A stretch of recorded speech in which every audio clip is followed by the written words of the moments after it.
And welcome to Rowe Show. In today's episode, I interview the insanely talented Jon Levine, who I first got to know out here in the stand-up comedy scene in South Florida. Now, Jon had significant roles in film and TV projects, like Marvel's Loki, a Netflix film called Reptile, and he was on that new Karate Kid series that you might have seen called Cobra Kai.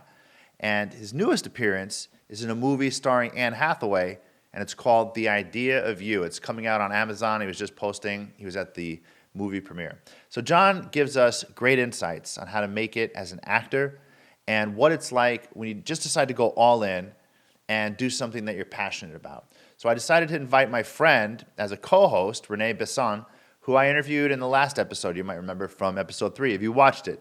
Now, considering his in-depth knowledge of the film industry and as a movie producer, I thought that Rene would make a great co-host and basically speak the same language as Jon Levine. So I hope you like this episode. If you do, don't forget to hit that like button, subscribe if you haven't done so yet, comment for me, and share if you love it. Let's get started, and welcome to the Rowe Show.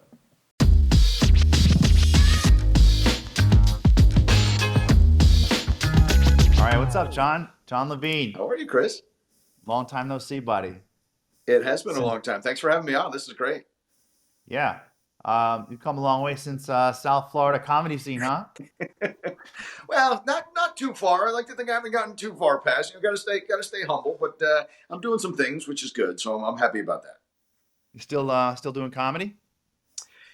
Sadly, no. I haven't done comedy in a few years. It's just my plan when I moved up here was to pursue acting and do comedy, and I tried to do both at the same time. But as you know, comedy is a big grind, and just getting out and chasing mics and stage time and that kind of stuff. And it just really ended up being one of those things where I was like, all right, I'm kind of burning the candle at both ends. I need to make a decision on what I'm going to focus on. And I said, I moved to Atlanta to be an actor, and that's why I moved here. So I kind of cut the comedy out. I do still write jokes. I still kind of think about getting on stage, grabbing an open mic as much as I can. But the thought of like going to a bar at 10 o'clock at night and getting on a list and maybe going up at 1 in front of an empty room doesn't really appeal to me anymore at 50 years old, sadly. But maybe that's one so day. Strange. Yeah, it's weird. I know. Who wouldn't want to do that, right? You don't have the energy for that at 50? I don't have the energy barely for this podcast. You know how many Celsius I had to drink just to appear on this thing? True. Yeah. I stopped by Starbucks on the way over here myself. Got a couple extra shots. So is the comedy scene out there the same as Florida? Because in Florida you're not really going to empty rooms. In Florida is kind of a very slept-on comedy scene. I was certainly more involved in the comedy scene down in South Florida than I was here. I only did comedy here for maybe about 6-8 months when I first got here. So I don't really, and this was back in, a number of years ago. So I don't have really the lay of the land, but I still go to comedy shows. Everyone that I go to is well attended and packed and sold out. And so, yeah, they do have a good comedy scene here. Is it better or worse than the South Florida scene? That I couldn't tell you, but I know that there's a lot of comedians here that work to get into the acting field as well because of what's going on here and how much of the industry is going on here. So, yeah, it's a big kind of I don't know, it's a big boom in movies, right? A lot of films being recorded out there. I know Rene, I was out there with you last time. I was actually in Atlantic, right? I was in Atlanta. The first time in 100 years. Last time I was there was it was 2016 actually, which is the year you moved there. Because I remember I was there on election night, and I remember going to sleep and waking up and going, okay. and the Russo Brothers, what's funny is I was scouting. I'd walk out from my hotel room and walk around the corner. I ran into the Russo Brothers, and they were scouting for the Avengers because they were going to do, I don't remember if it was Endgame or the two big ones. Sure. I was at our little stage set, and this guy comes like riding up on his bicycle, and he's like, "Hey, Mr. Besson." I'm like, "Oh, hey, how you doing?" And then I don't remember, they get too many people, and he's like, "Oh, remember, I'm Sam." I'm like, "Oh, hey, Sam, how's it going?"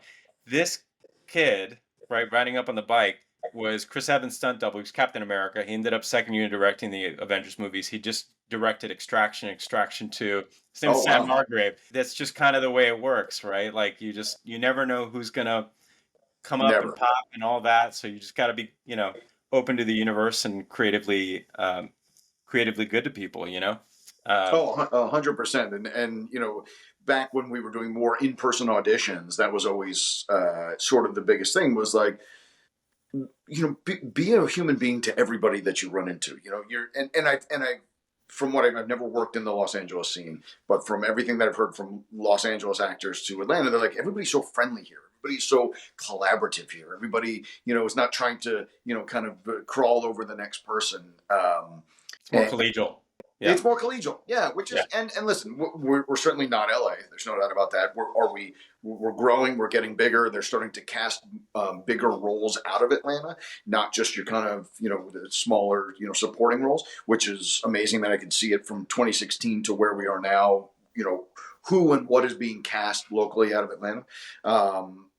But I think everyone was sort of in that mindset of, we're here to help each other out. We're here to raise the Atlanta market and show that it is a worthwhile market to be in for productions and Hollywood studios and things. And listen, they just opened 3 new studio lots here in Atlanta in the last year. I mean, so it's huge here now. I mean, it's big. What are you working on right now? I think that you're going to be shooting out to Austin, right, in about a week or so. Yeah, trying to get out there. So I've got there's a new movie, Amazon Studios, called The Idea of You with Anne Hathaway. And Hmm. it's based on a book, a best-selling book that I shot end of 2022. We shot it.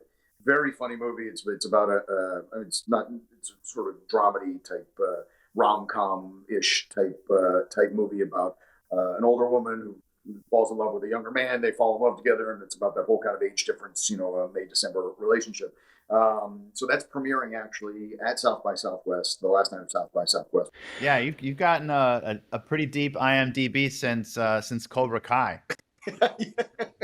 Cobra Kai was actually, my first booking when I was here in Atlanta was an ID channel murder recreation show called Swamp Murders, and they shoot a lot of those, kind of murder recreation shows here, and it's sort of a rite of passage for every Atlanta actor that you're on one of these shows, and I was on that show. It was the first booking that I had, and it was.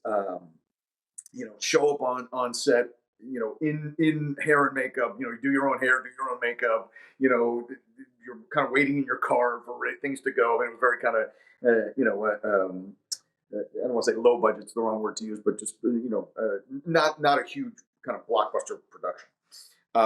And then the next thing I booked was Cobra Kai. So in my head, I was kind of thinking in that same vein. I didn't really know what to expect. Now, Cobra Kai was a huge, excuse me, a huge production. So I show up on set, and they're like, "Oh, John, welcome. We'll show you your trailer." And I'm like, "Yes, my trailer, of course. Yes, please show me my trailer." And then I'm in there like taking selfies of myself. I'm like, "I'm in a trailer. I'm in a trailer. I'm in a trailer." Sending it to everybody I know because it was the coolest thing ever. But you're happy you weren't in a tent, right? yeah, right.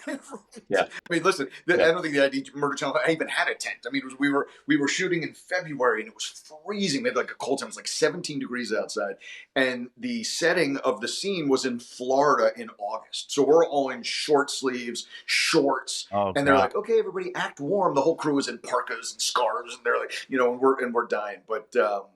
So yeah, so it was definitely a big jump from one to the other. But yeah, that was Cobra Kai was my first like real big kind of show, and then that was when it was on YouTube because it first debuted on YouTube Red, which was their premiere channel or their paid subscription channel, Right. and then it moved to Netflix during the Netflix picked it pandemic. up, right? Yeah, and when it moved to Netflix, it just exploded. I mean, just exploded. So you were the guy coming to inspect the dojo and telling them they have a few weeks or else it's going to get shut down. That's right. There was a health inspector Keith, as we like to call him. That's right. The fan base for Cobra Kai is just fantastic. Of course, that's I mean, Karate they are. Kid. Yeah. It's huge, and they're phenomenal. And I mean, even to this day, people reach out to me on social media. People want me to be on podcasts. And I worked one day in 2018, so we're 6 years ago for one scene, and I'm so thankful that it was such a memorable scene, and the people loved the character and all that kind of stuff, and but I just love the fact that there's such a an enthusiastic fan base that they've kind of kept me a part of it all these years, which is awesome. Well, hopefully they make a con out of it and you can make some money, because basically I know some of the Walking Dead guys, and Oh they yeah. go to these cons, they come out stacked. Oh Yeah. yeah. Listen, it's a huge thing, and who knows? They're shooting their last season. It's currently in production now, so who knows what's going to happen? But I'm just thankful that I was able to be a part of such a huge universe and that has such amazing fans. I was actually amazed. I saw a few. I can't remember who I saw, but I saw a few. I mean, Brett Ernst, of course, but a Brett, yeah. few lesser known comics, I think, from South Florida that I think were in Cobra Kai. I mean, Ernst. I know Brett Ernst. I don't. There was a couple. Did Adam Murray Was do D it? Russo in there? D. Russo was in there. Yes, D. Russo was in there. Yeah, and Adam Murray is here. He's an Orlando comic, but Right, Florida Adam comic as Murray. well. Yeah, He's doing well and doing a lot of stuff. And he's kind of I feel like he's neck and neck with you. I mean, you always see him on one thing or another. yeah, What's the? It's slipping my mind right now. The name of the thing that he was on, the big one with the kids. Stranger Things. Right, Stranger Things. Right. Yes. And he's such a easily identifiable person. Oh yeah, he's got such a look to him. It's and he's a great actor. I mean, like Yeah. I've helped him out with a couple of auditions that we've shot, Yeah. and he's a phenomenal actor. So He's a good dude too. He's a good guy. Let's see. I saw you on Making America, right? the food that Food built that America. built America. The food that Yes. built America. Yeah. I'm getting Yeah. better at this whole podcast host thing. Were you one of the Who's Dick food McDonald? inventors? I was one of the McDonald's brothers. You're one of the McDonald's. I know Yeah. that episode. I've Yes. binged this entire series. It Yeah. ended up being a really great series. I mean, I'm a big That was History the Channel guy coolest to one. begin with, and, Yeah. that was such an interesting booking because it was they had actually sent out just an open casting to America, basically looking for all of these people from history. And I saw it and I was like, what is this? Like, they didn't say History Channel, they didn't say what it was. It was just, and I was just like, all right. So I kind of threw in some, sent off my stuff and got a couple of auditions for both McDonald's brothers, and then I think maybe like the Hershey's guy or something like that, and Cool. sent it off. And then my agent called me. They're like, "Hey, you booked this thing, and they want to fly you to New York, and you're going to shoot, for a month." And I was like, "Oh, okay, cool, and it ended up being such a great experience and wonderful time. Met a bunch of great people and other actors that I got a chance to work with, and it was a really memorable episode and series that came out. How many people sign up for something like that? How many people try to get that part? Like, how much So competition is there? I was in a casting workshop about maybe a year ago or something with one of the bigger casting directors in town, and that exact question was asked. So she said that for every role, and we're not talking about roles that like Tom Cruise plays, obviously, we're talking about everybody else that's in the movie, the cops, the doctors, Right. the lawyers, people like that. She said that they get between 550 and 700 submissions from agents for people to play a specific part. And from that group of 550 to 700, they select 50 people to audition. And of that 50 people, then they select 10 to 12 to bring back for a callback. And from that 10 to 12, they select one person, maybe two, just to give an option to the producer. So you're talking going from at most 700 people down to one. Wow. It's crazy. It's crazy when you think about to get that call. it is, and it's also I after I learned that, I started talking to my friends. I said, if you think about those numbers, just getting the audition is a huge win. I mean, think about that. I mean, think about the fact that we went from 700 and they only chose 50 out of that 700. Just being asked to audition is a huge win, because booking an actual role is such a group decision amongst producers and directors and network, and there's 8 million people that are like going, wow, he's too tall, he's not tall enough, he's fat, he's not fat enough, whatever it is, his hair's brown but it's not brown enough. I mean, there's 8 million reasons why you wouldn't. So my agent told me a long time ago, they're like, you can't look at that because that's not the metric. They're like, the metric is, are the same casting directors asking you to audition for them over and over and over again? That means they like what you're doing. Are you getting callbacks? Are you getting pins, or which is like basically they say, we're really, you're on a very short list for this role, like things like that. And that's really what means more to me as an actor is, there's a show here in town called Reasonable Doubt. Okay, they're shooting their second season. It's on Hulu. It's a procedural lawyer show.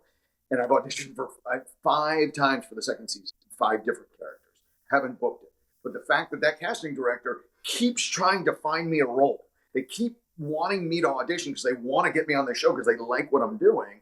And for whatever reason, I'm just not booking the roles that I'm reading for. That's okay. I mean, would I like to book it? Of course, I would love to book it.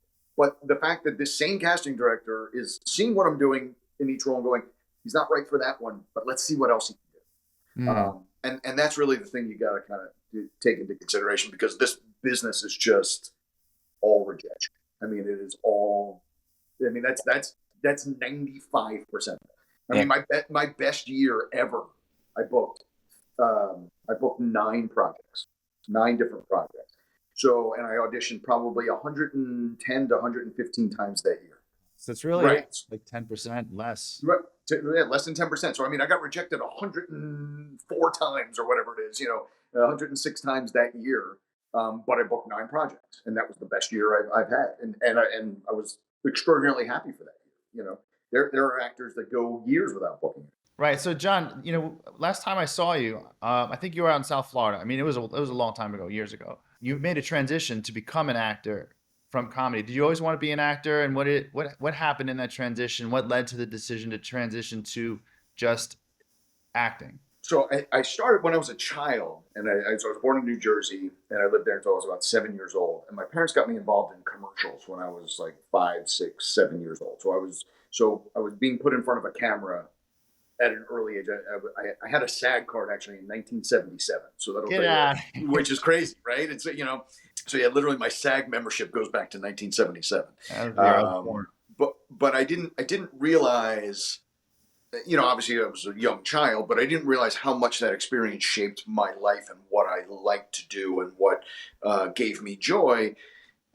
Just being in that environment, being in front of the camera, being, doing, as Jeff Bridges like to call the advanced pretending, of what this business is. But I always stayed around that, the performance. So I got into radio. My high school had a radio station. So I got into radio, and then when I was in college, I got into TV news. And so I was always like around the camera, being on stage. I was a student council president. I like giving speeches and did all that. And then, went off into like kind of the marketing world. And I was the marketing director for many years. And then when I turned 40, I was kind of taking stock of my life and like, okay, here I am at 40. Am I happy? Am I doing what I feel like I should be doing? And the answer was no. And then I thought, well, okay, if I could snap my fingers and be one thing, what would I want to be? And the answer was a stand-up comic. And that's when I got into stand-up. So I took Will Watkins' class at the Fort Lauderdale Improv. I did the same. I took it. Yeah. Yes. So I took that class and started doing stand-up comedy. And about a year into it, there was another comedian that I'd met on the scene. I don't think he's there anymore. His name was Connor Kane, I think his name was. Then he had an agent down there. He was doing some TV commercials and things. And I said, like, how do you get? I want to get into that. Like, I want to get back into doing acting. And so he told me what did I need to do, and I followed all the steps basically that he had laid out for me, and got an agent down in South Florida and started going on auditions and started booking some commercials, and I was like, this is me. This is what I need to do. This is like just being in that environment, doing what I was doing. It just felt right.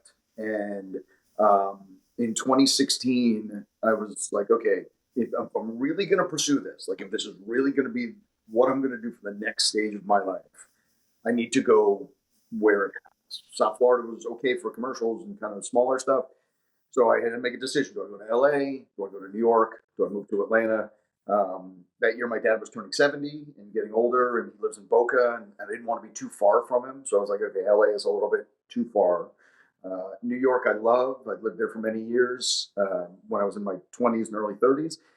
But New York, when you're in your 40s, is a little bit different than when you're in your 20s. So I was like, okay, it's a little bit harder living, and do I want to kind of, put myself in that situation? And I was like, well, Atlanta seems like the right place. It's close enough to Florida where I feel comfortable being, near to my dad to see him as much as I can.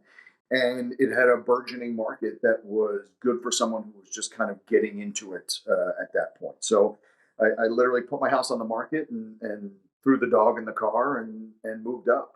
And I she'll laugh at this if she ever hears this, but I do remind myself about a year into comedy, Jackie Barron, who Jackie as well as I do, as a South Florida comedian, I had gotten business cards made through Eric.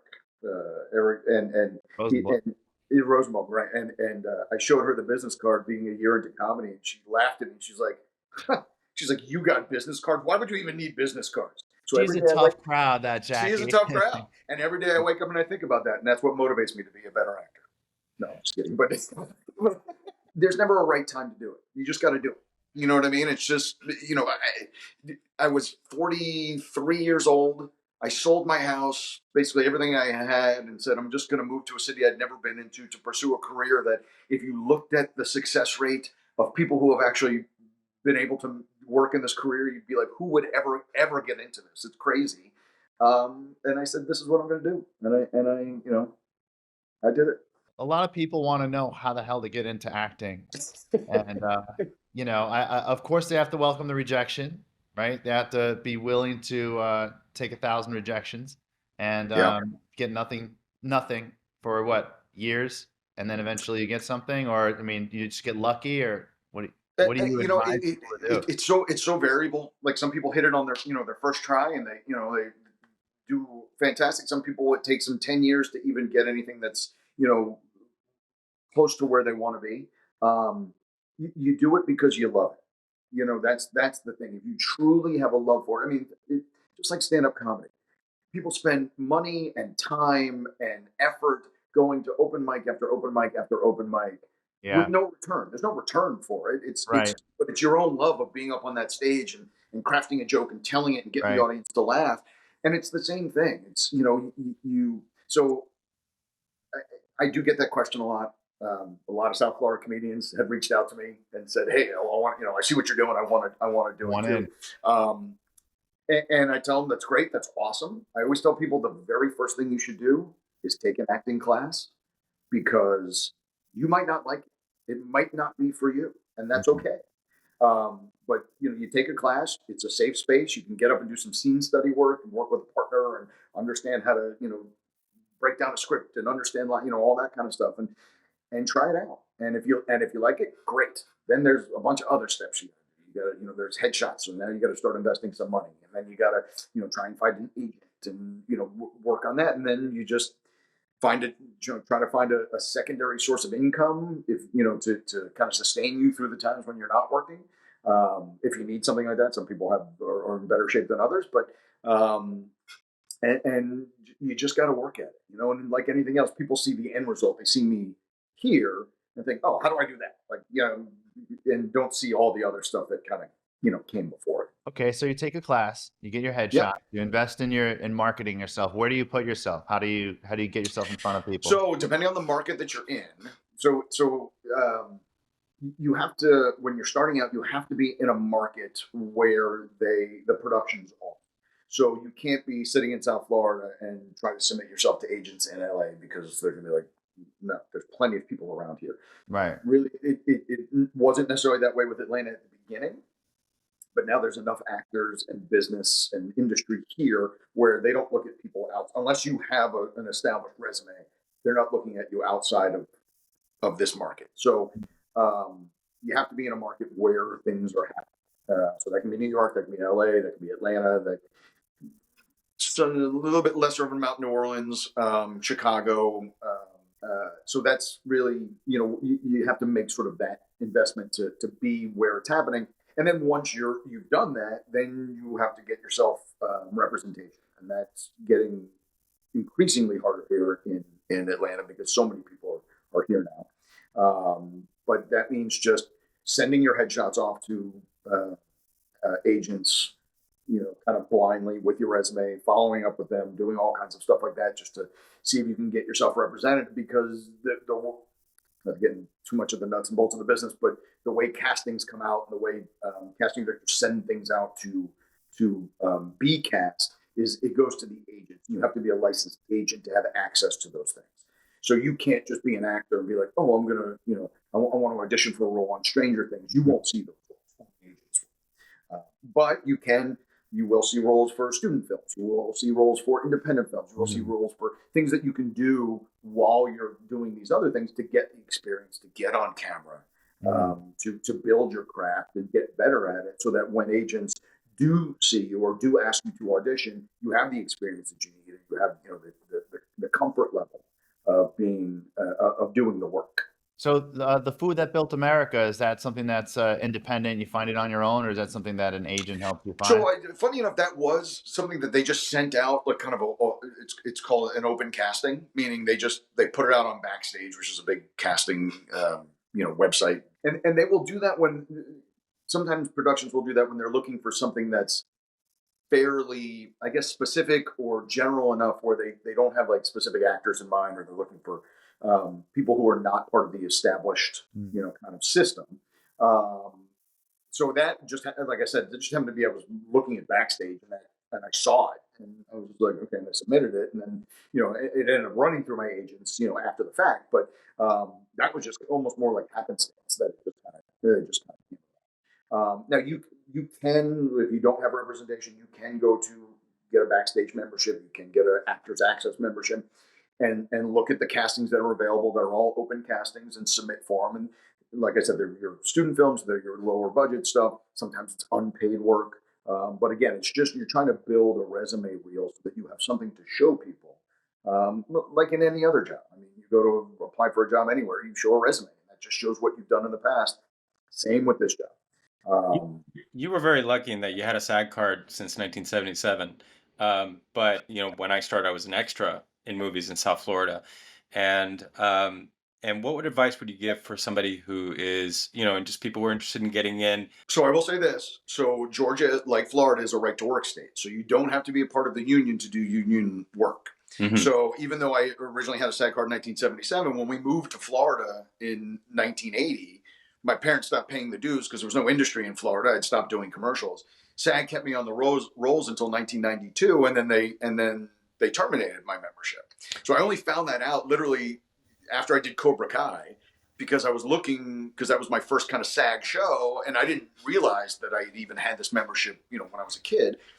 And I was talking to my agent. I'm like, I don't see my eligibility here from Cobra Kai. And he's like, well, they had to have submitted the paperwork. It's a big show. And I called SAG, and they were like, "Oh yeah, like you've been you're what we call a terminated former member. Coming to a state like Georgia, or working in a state like Florida, if there's some work you can do down there, you don't have to be a member of the union to be in the union productions. I still personally am what's called SAG-E, which is SAG eligible, meaning I can join the union at any time. But doing so cuts me off from, there's a lot of non-union commercial work that I do. I fully support the union. I am willing to join at any time. But the way the sort of the industry works here, it gives me more flexibility to just be SAG-E than it does to be a current member. That does seem to be like an upside to being in Atlanta. I mean, Los Angeles is very hard, as you know, because it is not a right to work state, and Correct. You cannot be hired if you're not in the union. Correct. But Louisiana is right to work. Atlanta, Georgia's right to work. It's very good in that way. I will say this though, I wish it wasn't. I do believe in the unions. I wish that Georgia, and I wish there was no right to work states. I wish it was all part of the union work, because I think there's a solidarity to that, and there's a reason that these things exist. And my eventual goal, I think, in my career is to move to LA. At which point, obviously, I would be a union member, and I've worked in LA, even just being SAG eligible. But yeah, so it's just a choice you kind of have to make for yourself. And I know a lot of people here who are in a similar situation. I mean, they are union members. Now, you can also go FICOR, which means you're a union member, but you're a non-voting union member, and you can work non-union stuff. So there are some options that you can do within that realm. But like I just shot a commercial for Ping Golf 3 weeks ago that I flew out to Scottsdale, Arizona to do, and it was a non-union commercial. And most commercials, sadly, these days are moving to the non-union model, and it's kind of the way it goes. So what's the biggest thing that you've worked on yet? Is it the thing that you're going to work on FX? I mean, I would probably venture to say that my role on Loki, because it was Marvel and Disney and all that kind of stuff, that was probably, I mean, you can make an argument that Cobra Kai, was probably right up there with that. I've got that new movie coming out with Anne Hathaway, which is, she's probably the biggest quote unquote movie star that I've worked with, and she's extraordinarily popular, so I'm sure that it's going to do really, really well. Yeah, Yeah, she's great and super awesome. I mean, just really just the friendliest person in the world, and such a great set that we were on. And it's directed by Michael Showalter, who did The Big Sick, about the comedians, stand-up comedians, and did The Eyes of Tammy Faye and all that kind of stuff. And he was great. But yeah, so that was those. I would say probably Loki and Cobra Kai are the two biggest things that I've worked on. Excuse me. I am currently working on a new show that's going to be on FX called English Teacher. That is episodic. I think they're doing 13 episodes for the first season, and it's hilarious. I mean, they've actually brought in a bunch of stand-up comedians from New York. A couple of stand-up comedians from New York that are playing two big roles in the show, and they're very. They encourage, the director encourages and the producers encourage ad-libbing and just kind of off-the-cuff remarks and letting people kind of do their thing, which usually leads to the funniest stuff in the world, because people are just, everybody's just throwing stuff out there and just laughing all day and having a great time when doing it. So I'm very excited about that. So that's something current that I'm working on. What about Texas? Is that another hub? I mean, you mentioned New York, Chicago, LA. What about Texas? I don't know. I mean, they do shoot stuff there. There's not a ton that I see that are shooting in Texas. Usually, listen, it's a business, right? So they want to make this product for the cheapest amount that they can make it. Right. So Georgia became very attractive because they passed those tax break laws where they can get a 30% above the line tax break on their productions, which made it much less costly to shoot here than it does in a place like LA or New York. So that's why a lot of productions came here and shoot here. So you'll see like these, productions. So like Netflix just opened a big studio in Albuquerque because New Mexico passed a tax break law that gives, that saves them money when they shoot in New Mexico. So I don't think Texas has a lot of that. They've got one that was kind of pushed through because Taylor Sheridan really made that happen, because he bought I think it's called the Four Sixes Ranch, and basically they've refunded the program. It's a grant-based system. It's got 22%, and they have bonuses for shooting outside the zones and stuff like that. But they funded it to the tune of about 220 million in their But basically, Taylor Sheridan's moving all of his TV shows, 1883, the Yellowstone the spin-offs and all that. He's basically moving it all into Fort Worth. So there's a scene in Austin, but the big thing that just happened is Sheridan's basically moving all his productions there, but he'll be the kind of the sole major beneficiary of it. Yeah. Because usually when there's kind of a big thing that comes into with Georgia, I know that there's been a lot of kind of development with Tyler Perry and Netflix, Pinewood Studios. Yeah. That now I think they changed their name, but Trilith is the name of the right. Yeah. And that really is about driving infrastructure investment, but major corporations have to see the right type of benefit in order to make that long-term investment. And that's what, interestingly enough, happened in Georgia. So the Cathy family, who owns Chick-fil-A, the patriarch of the family went to England to Pinewood Studios in the UK, where they're originally from, and said, listen, I will donate the land in Fayetteville, which is kind of south of the airport, and I'll build you 4 sound stages if you come and set up in Georgia, and I'll push through it. I'll get a tax break. We'll get a tax break. So they agreed. And they structured this tax break in a very interesting way that makes the industry stay here. So smartly, because he's the guy who started Chick-fil-A, the tax break is a 30% above the line tax break, meaning if you generate 30% above of payroll and that kind of stuff, but above the line means for producers and actors, it's not just below the line, which is crew and people. Uh, but they figured, okay, well, maybe some of these productions aren't going to benefit from that because they're not going to spend enough where the state taxes that they would get the benefit from are going to make sense. But in the law, they said that tax credit can be sold once on an open market. Okay? So these productions can sell that tax break to somebody else. And the two biggest buyers of that tax break are Chick-fil-A and Home Depot. So the two biggest industries that are in Georgia have skin in the game to keep the industry here because they're getting a break on their taxes by buying up those credits. Yeah, it creates kind of this. It's an infrastructure tax credit, and basically it gets sold off. It gets sold off to a business that has tax liability in the state. And effectively, if they buy it, let's say they monetize it, a production benefits from it, a production generates it, and let's just say that for conversation's sake, that a $10 million production generates, in reality, it's more like $2 million. So if it's like 2.5 million in full yield of that 30%, then they can monetize it by selling it to a taxpayer for, let's say, 90 or 85 cents on a cash basis as a redemption. Right. And then that entity basically just is able to pay 100% of their taxes for 85 cents on the dollar.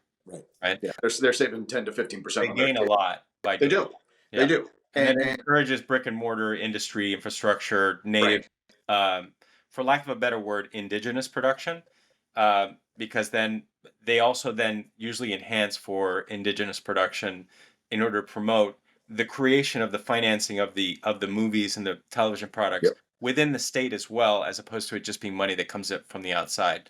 So it then does create an actual Hollywood South, wherever it's going to be. This is the same MO, Yeah, no, 100%. And Alabama, that's Georgia, Louisiana. Yeah. And what a lot of people don't realize is that it takes so much things to create movies and TV shows outside of actors and producers and directors, and it's trailers and craft services and lenses and camera rentals and lighting and there's all these things that when if you go to a place that doesn't have that type of infrastructure, you got to bring all that stuff in, and that's very expensive.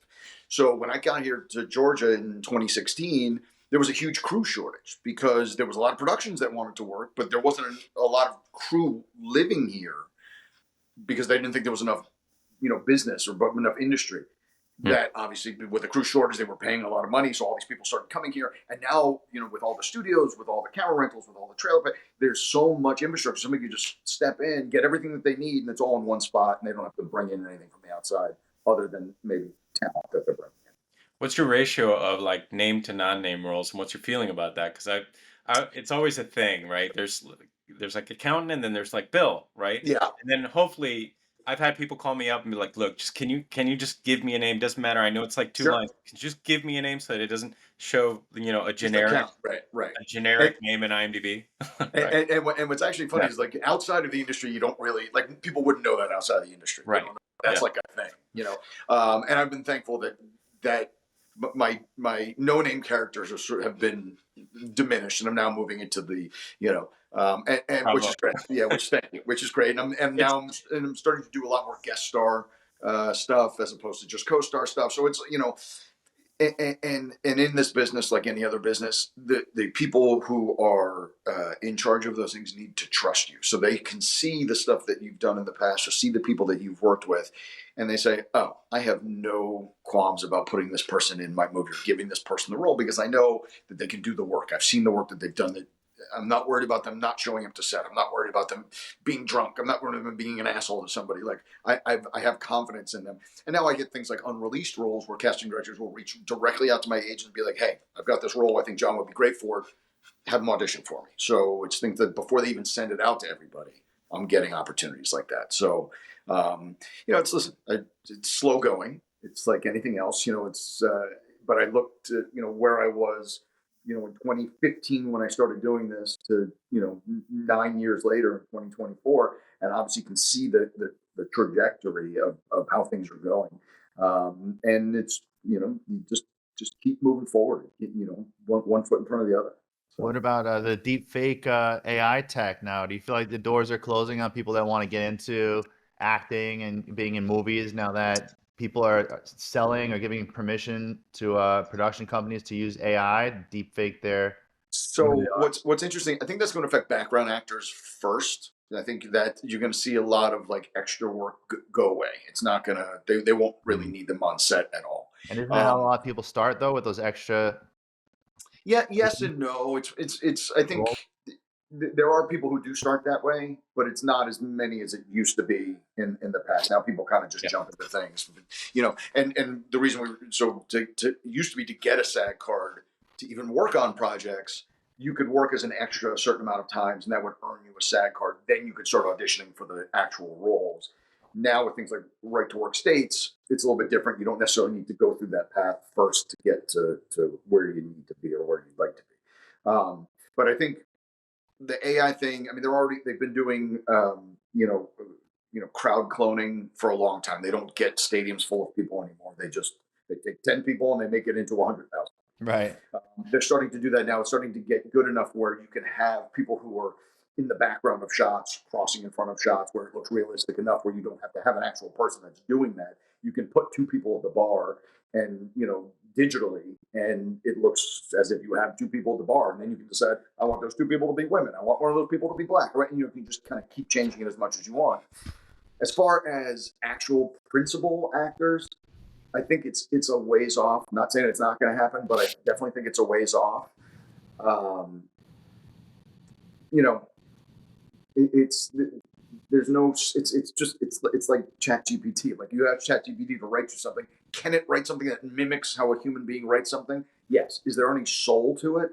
No. And that's, there's a science and there's an art part of this that I think you obviously need both sides to do. And funny enough, John Hine, who had a great comment when this was all going on during the strike, and he was like, well, if they're going to make movies with AI, what's to stop me from just sitting at my computer and punching into an AI prompt, make me a movie that stars so and so and has this as the plot, and then it just spits me out a movie. Right. Like, why would I then need a studio? Is Why would they want to do that?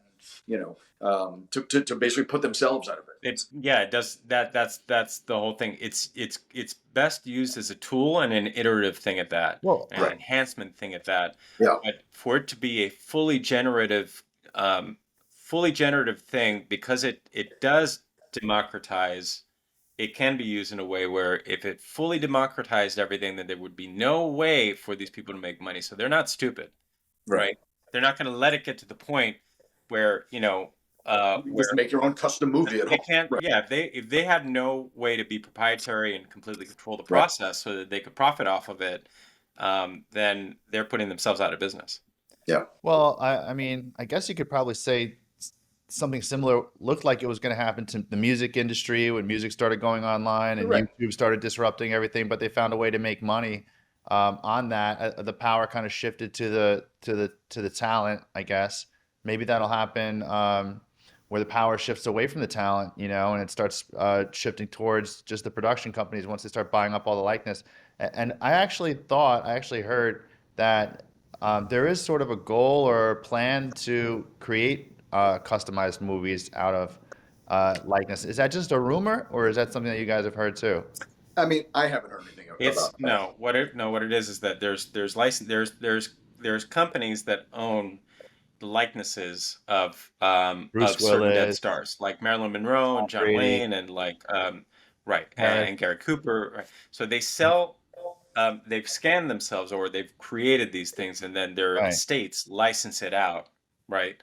right, Um, so you can. James Dean, I think, is another one. They were trying to do a fully CG James Dean movie Yeah. a few years ago, right? That never really played out. They just announced one for Marilyn Monroe that like she's going to do this kind of interactive thing where you can kind of talk to her, and it'll be like Scarlett Johansson and her, and you just fall in love with Marilyn. But but right. yeah, what it boils down to is this. You mentioned YouTube and the power going back to the creators and all that. Let's just pull back from that and remember YouTube, Google, right? It's about the distribution platforms that control the method of distribution that pay, right, these creators. So at the end of the day, it's still that distribution. Distribution is the key to everything, right? There's no there's no individual ecosystem of like you make your thing, you can self-distribute it and collect all the revenue from you distributing your own content. You still have to work with the distribution platform. And Right. most studios, that's actually what they are in general, is distribution platforms. They generate stuff in-house. There's independent production companies that create that content, work with the studio for distribution agreement. They make money, they get paid money in order to create that content. Sometimes they'll work at a deficit and it'll be then they'll have to deficit finance. So they're basically making the show. They're selling, they cap out on the license fee, and then they have to have other platforms to make money on. That's happening actually right now. Joe Rogan and all these other deals that have just happened in the world of podcasting, as opposed to it being 100% paid for by the distribution platform, they now allow them not just to sell ads, but to actually relicense out to other territories as well, because they've now seen that having a closed ecosystem, they can't do that profitably, right? That's So, why it's now so on this Apple. licensing business of any kind of content, which is a word creative people don't like to use, but it's real. This licensing world of content is the world that we live in, and ad-driven content, it's still about getting eyeballs and driving people to consume at the end of the day. Movies are about kind of an aspirational, otherworldly escapism kind of thing, but there's also a very real psychological, communicative reason why it exists and why people enjoy movies that are not just the tentpoles that are out there. So that's what's interesting about the world of what we create, is that it covers such a broad spectrum of interest, but you just have to be realistic about the amount of money that each particular interest can generate using that particular type of movie. Poor Things, I would have never guessed would have been anything more than an art house movie, right? That they took a risk on because Emma Stone was involved an actor and a producer in the film, and of course they want to they want to have that relationship with her, but it's very challenging content for anyone who would go into that expecting her to be Easy A or whatever, La La Land, or any one of those you know great movies that she's in that you love to watch her in, because it's so different, right? But the right marketing campaign, the right distribution partners, the right buzz, the right this, the right that, the right moment, that movie's, I think it crossed $100 million already, right? Yep. And I would have never guessed that. I thought that would have just, Yeah. art house and over. I know in pornography, they're now making it possible for you to basically put anybody's face on there or whatever. I wouldn't know it, no matter what you've heard. I don't know anything about that. Like I said, I've heard it. I've heard through the grapevine. No, I haven't. But I have a friend, no, Right. friend of a friend. So let's I say have a a friend friend of named Renee. mine is hypothetically, I have a right. friend named Renee. I can't believe that there's not already plans to have customized movies, regular movies. It's not that there isn't plans, and not that people aren't looking at those things, and they certainly are. I don't think they're not at the. Listen, the best cutscene you've seen from the latest video game running at the highest frame rate is the best that they can do in recreating a human being.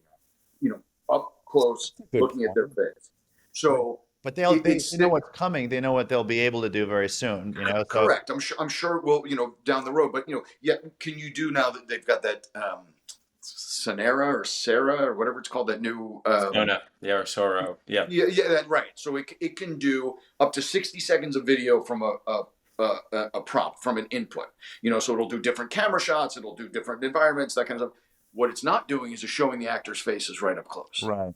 Because that's when it loses it. So right now, you could argue that we're in the uncanny valley, era of where AI and recreation is. Is it going to get to the point where it's indistinguishable from a human being? Yes. Will AI be able to understand human emotion enough to be able to accurately convey it to make other people feel that emotion? Maybe. I don't know. Understand it in a technical, processed. The chaos factor of being a human being will never be able to be properly reproduced. Maybe, but not soon. I don't think what we see being done right now. I think you mentioned like the fastest, best video game graphics technology. Just because you're not seeing it now doesn't mean it's not there, because usually technology is out like at least 10 years before you even know about it. They just can't make it cost effective. They can't do it in a cheap enough way where they can sell it. But it usually exists at a very costly, very But high rate. I'm certainly not arguing with you that it's being worked on and that they're trying it and they're somebody's going to make it happen and that it's available and it's going to be available. I know you want I my want it to job. be true. You want my job, right? I know you want to invest in the company that's going to take my job. Thank you, Chris. I appreciate that. Yeah, that's But the thing. right, Well, no, You know what I mean? but Like, actually, yes. how do I that's how make the money line off of of your questioning. failure, John? Like, That's how all who's these going to replace questions you? started, because I was thinking, I was like, is the door closing? Are you kind of Are alluded there to going to be that? less It's opportunities? like you might be Yes. one of the last people to get in before it starts Yeah. to become, you said No, it's harder and no, harder to get, Yeah. it's I know. harder to get no, representation. no. Wait a minute, you said it's harder to get representation. You said that they're using the technology for extras. So it just feels like the walls are kind of closing in for a new person to get into the business. Listen, all the people who were big silent movie stars weren't when sound films were invented. You know what I mean? Things change and they evolve, and it's just kind of the way of the world. So, but are there's ever going to be a time when there's no such thing as an actor being filmed for a movie? I don't think that'll ever be the case. Maybe there's one actor and everyone else is fake. But I don't know. I don't know what's going to happen. But I also don't think that we're anywhere. We're not as close to that as you. Mm. That's what I'm saying. Is that 20 years in the future? Maybe. Is it 30 years in the future? Maybe. I don't think it's 5 years in the future. I don't think it's 10 years in the future. Mm. Things that are not on camera stuff. So there's like something called ADR, right? So if you're shooting something and sound gets messed up while you're doing a take, or they want you to add a line somewhere, or whatever it is, as an actor, they say, hey, you got to go do some ADR. You go into a sound studio after the fact. They show you what you're looking at. They ask you to redo the line in time with what it looks like on the screen, or add the line however you want to do it. Mm. In the latest SAG contract, it's basically been authorized that they can take your voice and do the ADR for you. So they can take the sound, that they already have, and the AI recreates my voice, and they can add in whatever they want. So does that mean less money for me? It does, because I would get paid for a half a day for ADR, no matter how long it was. So are things like that happening? Yep, they certainly are. So we are, those things are taking place. But is there anywhere? Are we anywhere near a full replacement? My answer to that is no. I mean, it happens. There's like you get, like if you're not available and they've got to get their done, they have a delivery date and you have first right of refusal. It's like whether it's doing reshoots or pick it, like whatever you got to do, and you're not available for it, then they have to they still have a delivery date. They have to Yeah. deliver their product. So the courtesy is okay, contractually, okay, yeah, but they can't stop the machine because you're not available, right? Right. So they will figure out a way, whether it's a voice double or an AI. Like I know some producers that have used AI to create ADR for actors who just would not be available, have refused to do it, and all that, and they ultimately have to, right? Well, But there are, I do believe that there should be, I do believe that there should be protections and guardrails for all of us, because there are certain things that I did a piece of business with somebody where I was trying to describe something creatively to them, and I sent them a whole kind of synopsis of something, and within 30 seconds they spit me back this like whole complex like analysis and breakdown and plan and all that.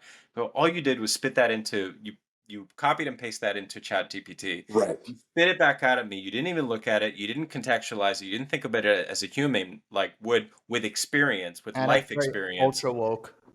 Yeah, like what do you like? How did you not look at this and go, okay, here's here's what will work or won't work for this thing, so we can create a bespoke, personalized solution, Yeah. right, for this, right? So that's the big barrier, right?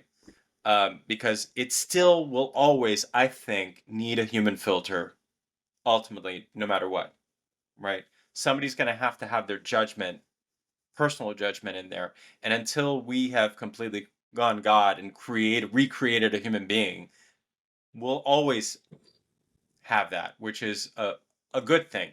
Because if we completely surrender to it with our own ability to have agency and decide what we want, right? True. We're in deep shit. Yeah. Yeah. Yeah. Spooky. John, what else do you do? I mean, are you 100% all in on acting 24/7, or do you feel like you have a balance with a few different things? I mean, what's your like? No, I actually still bartend a couple nights. Work Oh, at a hotel, so I still great. do that because it's easy money and keeps me busy while I'm not working. Yeah, it's Uh, social, and you're in kind of a community. It's nice, right? yeah, exactly, and it also takes the pressure off of my acting. I'm not like so like, oh, I have to book this role because I need to pay Right. rent. So it allows me to be relaxed and Jason Bateman likes to say, have a sexy indifference to whether I book it or not, which is attractive. Hmm. So yeah, so I still do that a few nights a week at a hotel, which actually has a benefit of when if I have to work on the road, I can get really cheap hotel rooms, which is nice. Hmm. Yeah, so I still do that. And I'm always, as I have a cameo, so I make a little money off of that from people like Cobra Kai stuff and Right. Loki stuff. So Not OnlyFans? not yet, not That's the yet. new thing. That's next. Listen. Rene Besson paying all his OnlyFans has bills from everything now. OnlyFans. Right. During the strike, I was thinking about it. Trust me. OnlyFans comedy now. There's a lot of other things on OnlyFans. You could tell people you're Yeah. on OnlyFans and Oh. Do you not take miss their the clothes off. comedy stuff at all? You were drawn to acting. Comedy was part of the performative aspect of acting, and then when you made the decision to move to Atlanta, not doing comedy and just focusing on acting, like I'm curious about that because do does it still kind of ping you to go back and to do it and all of that?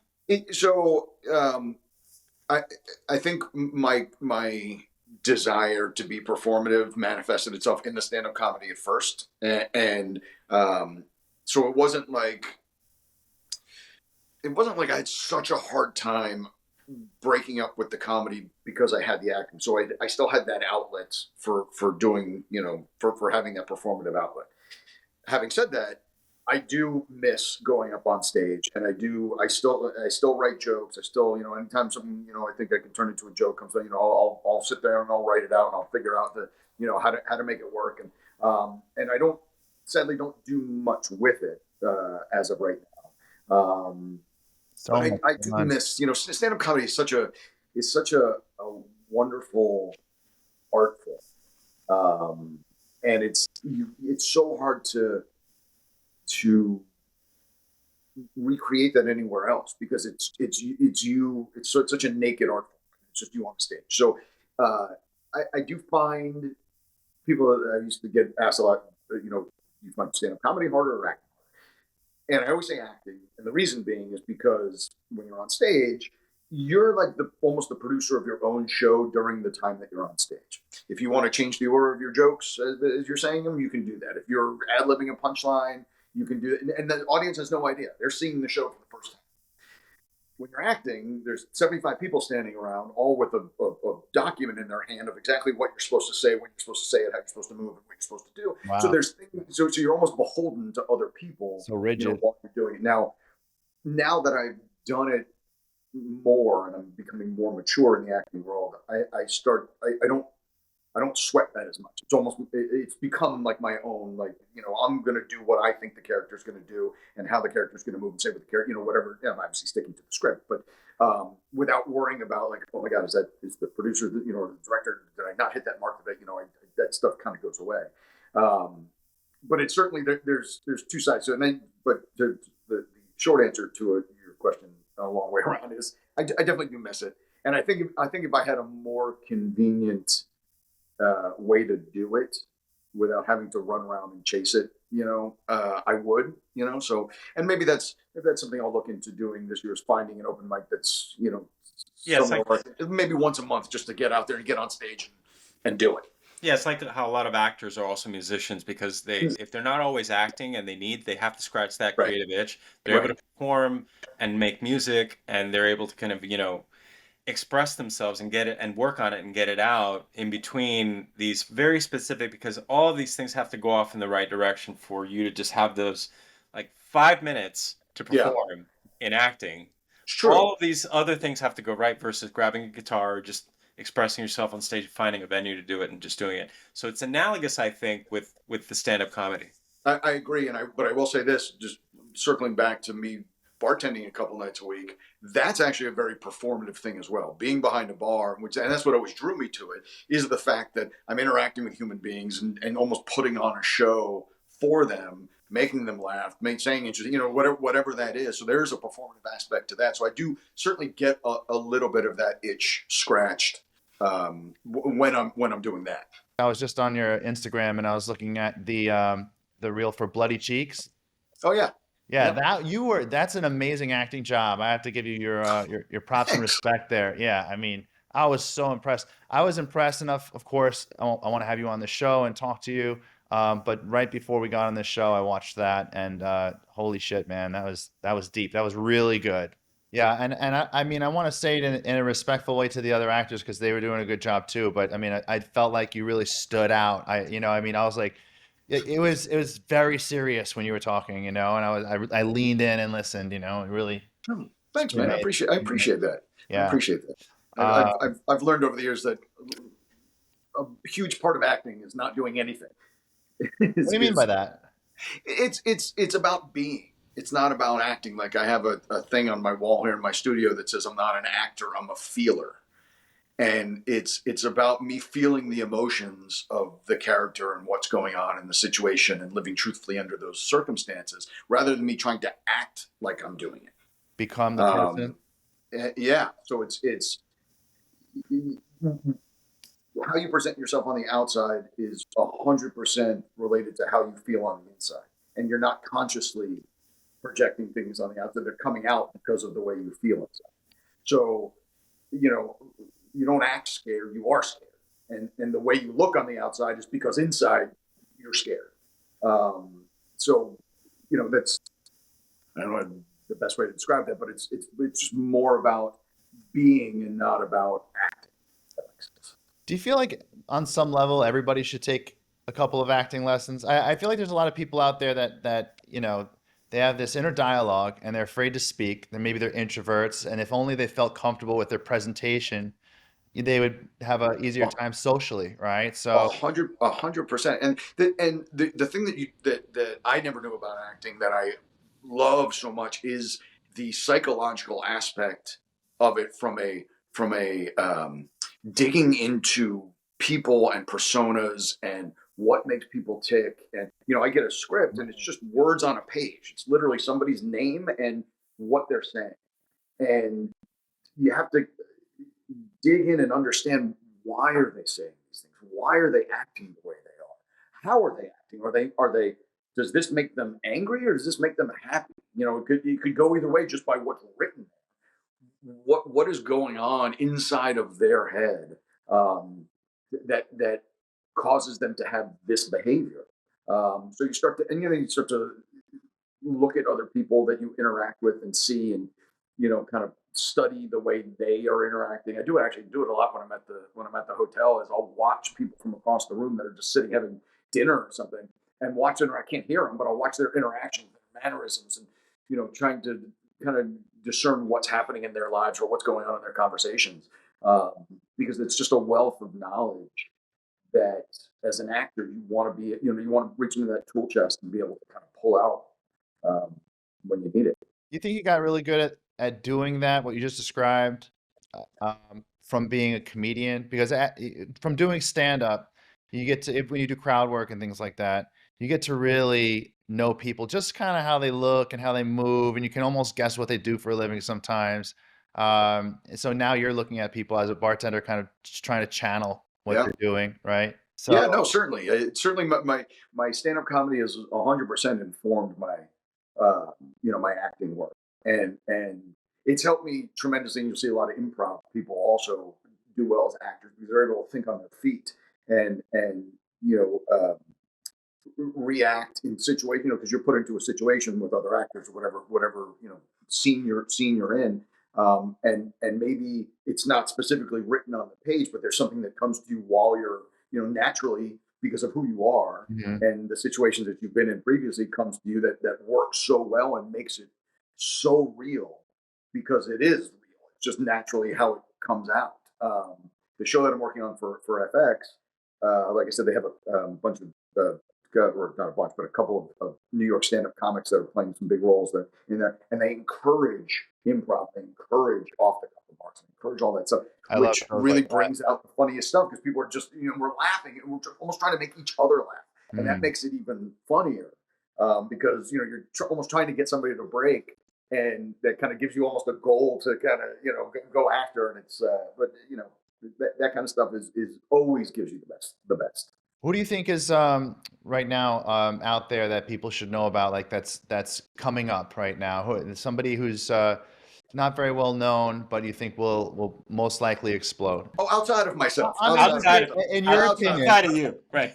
I know you know a lot of people, in the industry, and you probably know a few names that you feel like they're gonna. Because in comedy, you see that. In comedy, you see people, and you say that person's probably gonna make it if they stick with it. They're probably gonna make it. Yeah, a person comes to mind as an actress by the name of Lily Simmons, who I work with. Oh, she's amazing. She is amazing. Oh my God. I mean, I watched I'm completely hooked on Force. Who is it? Oh, okay. Well, there you go. I mean, yeah, and she's incredible. On Double Down South, this movie my friend Alan Cadillo shot that movie. I worked 3 days on that movie. I know Alan. I'm like super tight with the DP, Alan. Oh, that's all. Yeah, that was great. Yeah, so that actually just came out on streaming. 4 movies with Alan. Yeah, Alan was great. That was a really good shoot that we did, and that just came out. But like I met Lily on that set because she's the lead along with Kim Coates, and I was like, oh God, I'm like, this girl's gorgeous and she's a fantastic actor. And then I looked her up. I'm like, oh shit. I'm like, and then I was watching Westworld. I'm like, there she is. Like I didn't even know she, like things that I had no idea. So there's a lot of that goes on. Yeah. Well, what kind of aspirations do you have? Do you just take it project by project, and as you continue, you hope that the next thing is more successful than the last, or? I always joke around that my ultimate goal is to be mentioned in the in memoriam at the Oscars. That's my ultimate goal. And my best friend's always like, "That's so dark." I'm like, "Well, but it means I had a good acting career." That people, it's a pretty high bar because it is a pretty high bar. Famous people that don't make it. Right? I don't even know what in memoriam is. What are we talking people about? Who die during the year that they mention them during the Oscars. Oh, who died. Right. So, now, honestly, my goal right now is to derive 100% of my income from acting. And like end of last year, beginning of this year, I theoretically could have done it. Although I'm also aware I'm always nervous that it's going to go away. You know what I mean? Like I'm not, like, oh, I've been working constantly this year. So far it's been really good. I might not work for the next 6 months. So I always want a secondary kind of source of income coming in until I can get enough, kind of. Every actor ends up in real estate. Yeah, right. And I don't want to be, I really don't want to be a real estate agent. But I read an article many years ago that like actually stuck in my head, which was, Thomas Hayden Church, he was on that show Wings and Sideways and Sideways, and but it was around the time of Sideways where people were asking, "Where you been? What's going on with you? We haven't seen you in a minute." And he's like, "Well, look, I took a little bit of my TV money. I figured out how to like make money for me, so that I could create protection for myself against a very fickle business." So that then I could hopefully have the privilege of choice to choose projects that I'd like to become involved in. And still, because that's a very real, very real thing, right? Which is like and Chris, this is, kind of I think this is kind of a very important area to focus on in terms of what like kind of your world has to offer for creative people is to show them how to make money, have their money make money for them. Right. Because like you see these athletes that make a lot of money, a lot of actors will like you have a great year, then you have a bad year, but then if you can figure out how to invest and make that money make money for you so that you can survive until the next thing that luckily I produce, so it's always kind of a cycle of this, but when it comes to being a musician or an actor or I think it's very important to learn about money and what you can do with it so that when Arnold Schwarzenegger wanted to kind of break in and be a star, he bought real estate when he landed in the US. It's the first thing he did. He owns half of Santa Monica. Right. So by the time he was already self-sustaining. Sean Hayes has a very very interesting quote about the life of an actor where it says, the life of an actor is basically like who's Jon Levine? Get me Jon Levine. Get me a Jon Levine type. Who's Jon Levine? Exactly. Yeah. Yeah. It's a very, very fickle business. It is. You know, the unifying thing is how money, right? You can't take it with you, right?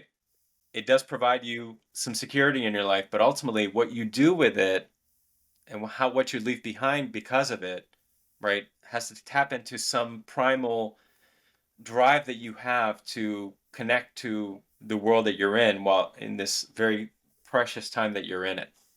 Well, this has been fun, guys. Yeah. Yeah. Great. So to follow you, your handle is Jon Levine on Instagram. I mean, you're on all of social media, but yeah, Jon Levine or it's Jon Levine. I don't remember. I think Instagram is just at Jon Levine. Jon, no H, JonLevine. Facebook, I think it's Jon Levine. But I'm out there. You can and my IMDb, you can find me on IMDb under Jon Levine as well, and JonLevine.com. It's got all the links to my socials and all. Well, I know you're gonna go far. Oh, I appreciate that. I appreciate that. And thank you for him on the show. It was a lot of fun. It was great talking to you guys. Yeah, thanks for coming on. Thank you very much, absolutely. Jon. Yeah, You got it. hopefully we can do it again sometime. Thanks for watching The Rowe Show. If you like what you saw today, be sure to hit the like button. Be sure to leave a comment. Maybe leave a question. Maybe we might answer it. Share this with your friends. And most importantly, make sure that you're subscribed. Also, you can get more stuff like this at TrueMarketInsiders.io. I'll see you on the next show.